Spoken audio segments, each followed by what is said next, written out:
the Labrador mix isn't just your friendly canine. He's a highly trained and intelligent search and rescue dog. Zap and a team of dogs like him from across the country tested their skills in a 4-part training course. We flew in with our dogs the day before training started, and then we hit the ground and the dogs had to be able to rebound from the stress of the travel and be able to go straight to work. So that sets this up to work very much like a real deployment. They ran through scenarios of collapsed structures, multi-vehicle crashes, and burned buildings. Replicas of collapsed buildings like this have been set up all around the training ground, where trainers hide items that hold the scent of human remains underneath pieces of rubble. And let me tell you, the smell is pungent. See. Training the dogs is as simple as positive reinforcement. Good job. We teach the dogs that you get as close as you can, and what they want to do is they want to get the reward. And we teach them, when they can't get to it, to bark for the toy.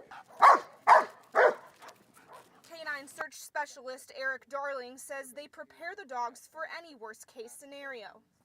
We're looking at a warehouse that has different walls and different mazes, and the tables and the chairs and the mats and the mannequins here are just here for distraction. So it's making the dogs utilize their nose and trying to figure out which way is the fastest way and the cleanest way to get to the source they are looking for.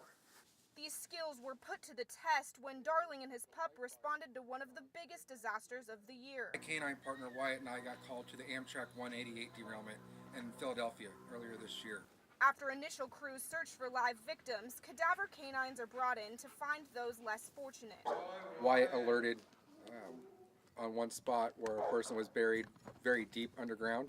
Since dogs have 4 legs and a lower center of gravity, Darling says they can reach places humans can't. We located 5 bodies that were either buried or visible inside the train cars that were unable to be seen by the firefighters.